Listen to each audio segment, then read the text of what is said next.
Kalau cinta tuh namanya apa? CLBK. Kalau mama ini produk apa ya namanya? Bukan CLBK ya, namanya apa ya?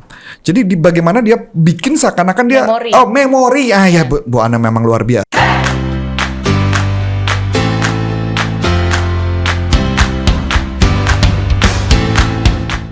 Halo sahabat sales dimanapun Anda berada, jumpa lagi dengan saya Melani dalam YouTube channel Coach Antonius Arif yang membahas tentang selling dan marketing. Nah teman-teman, kali ini topik kita mau membahas pertanyaan yang datang dari sahabat sales, yaitu dari Moskov Morgules. Nah, Moskov bertanya, gimana supaya produk kita itu laris di pasaran dan terus-terusan digunakan oleh konsumen kita dalam jangka panjang. Apa sih rahasianya? Mau tahu lebih jauh, yuk kita simak yang berikut ini dulu ya.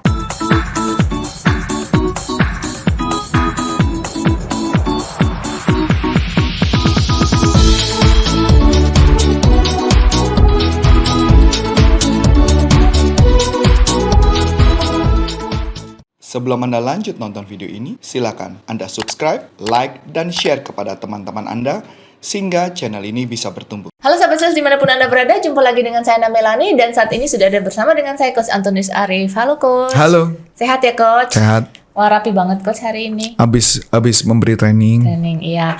Oke Coach, kali ini topik kita kali ini tuh membahas pertanyaan yang datang dari sahabat sales, yaitu dari Moskov Morgules. Oh, orang Rusia nih ya. Wah, luar biasa ini. Nah, Moskov ini bertanya, gimana sih supaya produk yang dijual laris di pasaran dan terus-menerus dipakai dalam jangka waktu panjang? Kita bahasnya adalah laris dulu kan? Iya, laris dulu. Laris dulu. Oke. Ini produknya apapun lah ya. Apapun. Nah, Oke. Kita ngebahas dari laris dulu, sudut laris nih. Iya. Wah, ini bisa 2 hari 2 malam nih ya kita bicara ya. Oke, karena dalam waktu singkat kita harus menyelesaikan, jadi kita pakai cepet aja. Laris, produk laris rumusnya cuma 4P.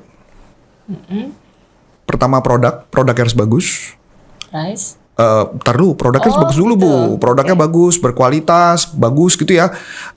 Dan mengandung unsur produknya punya kualitas yang bagus dengan target market yang pas. Produk yang bagus harus sesuai dengan kebutuhan customer. Kebutuhan, berarti bisa tanya menggali kebutuhan customer. Dan ada pelatihan yang namanya design sprint. Nah gitu ya. Saya nggak punya pelatihannya. Tapi intinya adalah itu salah satu tentang bagaimana membuat produk yang bagus. Yang kedua, tentukan harga price. Price tidak melulu tentang murah. Oke, contoh, iPhone produknya murah, tapi harganya mahal. Jadi artinya cost production murah bukan berarti dijual murahan. Karena masalah persepsi. Jadi price juga penentu. Branding juga masuk nggak di situ Coach? Ke produk sih sebenarnya branding.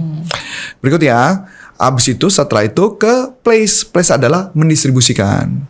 Supaya produk lagu harus taruh di tempat distribusi yang tepat. Kalau tempat distribusi yang nggak tepat, laku nggak bisa. Contoh, kita bikin iklan nih nasional, tapi produknya cuma ada di Jawa Tengah. Apa yang terjadi? Buang-buang duit promosinya gitu. Kalau bikin iklan di radio Jawa Tengah boleh nggak? TV Jawa Tengah? Boleh. Ada yang nonton nggak? Cuma pertanyaan itu aja kan lagi berikutnya. Nah, terus kemudian berikutnya adalah promosi Bu. Nah, promosi barulah di promosi tersebut dan di place tersebut ada tim salesnya yang membantu melakukan penyebaran produk tersebut. Ya, cara jualannya, bagaimana cara ngomongnya dan sebagainya. Jadi unsur produk supaya laris manis adalah menggunakan itu. Nah, memang kalau ditanya sesimpel itu kah? Enggak sesimpel itu Ferguson, karena panjang ceritanya nih. Jadi produk bagaimana laris manis, ada cara bagaimana pemasaran, ada metode promosinya macam-macam, ada pameran, exhibition, ada macam-macam tergantung produknya apa. Karena ini terlalu umum, jadi saya sulit untuk jelasinnya karena produk umum. Kalau kuliah aja itu sampai 3 semester kali marketing, 3 semester apa 4 semester tuh kalau kuliah di marketing. Ya, ambil pelajaran marketing. Nah, tapi kalau berbicara bagaimana supaya produk itu tetap laku long lasting, saya jawab dulu. Produk tersebut memang life cycle-nya produk itu lama atau enggak? Kalau siklus produknya pendek ya pendek, Bu. Contoh, siklus produk pendek itu apa contoh? Contoh, misalnya apa ya? Makanan apa ya, Bu ya yang dulu rame laris sekarang enggak? Bisa apa? Pisang goreng Pontianak yang dipakai keju, pakai selai, pakai serikaya, itu pendek tuh. Apalagi yang pendek? Tapi masih ada kok sekarang. Masih ada ya? Ada Jadi ya? Di ini pisang nugget namanya, tapi atasnya pakai topping macam-macam. Tapi masih laku? Saya nggak masih ya. Oke, bagus kalau masih laku. Nah, berarti tapi pertanyaan menarik. Tapi dia harus modifikasi kan? Kalau nggak dimodifikasi nggak bisa. Makanya maksud saya gitu, Bu. Itu nugget kan, Bu, bukan pisang goreng Pontianak. Iya. Nah, jadi beda. Maksudnya gini, siklus produknya pendek. Supaya naik lagi gimana, Bu? Modifikasi. Dimodifikasi supaya dia extend. Jadi rahasia produk supaya tetap laku terus-menerus berarti dilakukan metode modifikasi, Bu. Kalau nggak. Oh, oke. Berarti Modifikasi macam-macam tuh ada metodenya. Ada satu produk yang sampai sekarang masih dari zaman kapan ya? Kongguan itu, Coach? Kongguan, long lasting dong, Bu. Ya, itu long lasting sampai sekarang. Oh masih iya, laku, masih ada. makanya berarti balik lagi produk itu adalah siklusnya itu long lasting apa enggak? Kalau siklusnya nggak long lasting nggak. Walaupun ini siklus yang nggak long lasting ya. Ibu tahu nggak ceritanya, Bu? Kalau beli produk Kongguan, yang laku adalah yang mana, Bu? Yang mana, Pak? Kalau ibu buka nih Kongguan, di dalam Kongguan kan biskuit itu macam-macam. Iya. Yang diambil biskuit yang mana? Kalau saya suka yang itu, yang ada krim putih. Krim putih ya. Tapi orang banyak yang ngambil wafer ya. Oke? Iya. Pertanyaan menarik. Oke? Kongguan katanya membuat satu jualan satu kaleng isinya wafer semua. Oh iya. Laku nggak, Bu? Enggak. Tapi Kongguan kayaknya ada produk itu deh, Coach. Wafer semua juga. Ya itu tadi maksud saya. Packingnya merah. Ya itu maksud saya. Yang wafer semua laku nggak? Enggak. Kan aneh ya? Padahal saya juga penggemar wafer. Ya itu maksud saya. Jadi artinya apa? Artinya menunjukkan ada orang tuh kayaknya kayak gali harta karun gitu loh kalau Kongguan gitu loh, Bu. Jadi dia ada ritual kayak dulu Oreo apa sih ritualnya diputar, dijilat, dicelupin gitu loh. Kenapa nggak diputar, dicelupin baru dijilat? Mungkin itu yang disebut namanya. kalau... Nah, itu konsep itu yang disebut namanya ritual marketing. Sama kayak rokok Jisamsu. Bu, ibu kan nggak ngerokok tuh Jisamsu. Jisamsu tuh ada caranya, Bu, ada ritualnya, Bu.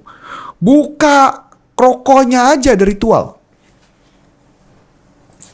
Bukanya rokoknya gimana, Bu? Disobek di tengah.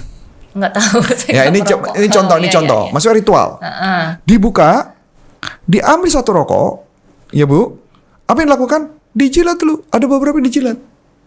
Ada ritual tertentu. Atau dibuka, rokoknya udah tua belum? Kalau rokoknya belum tuh disimpan dulu, Bu, sampai tua. Jadi maksudnya penikmat itu barang-barang yang laris sebenarnya kalau ada ritual.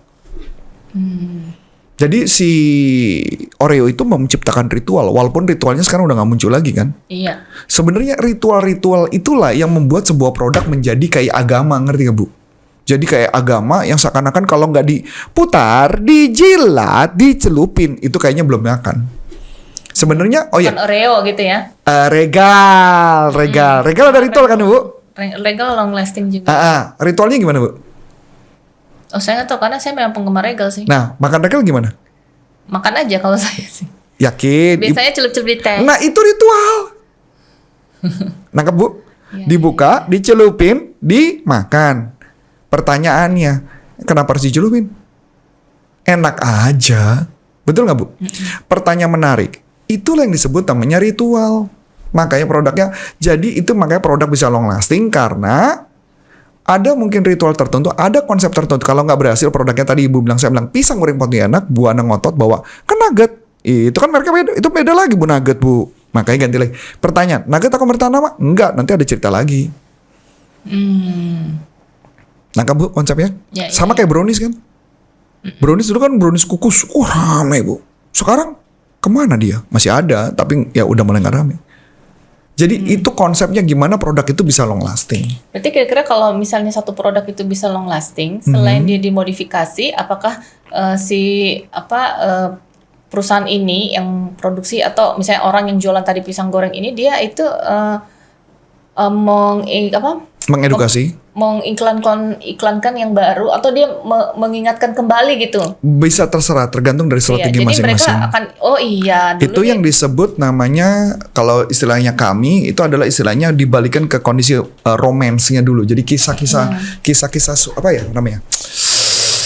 Kalau cinta tuh namanya apa? CLBK. Kalau mama ini produk apa ya namanya? Bukan CLBK ya, namanya apa ya?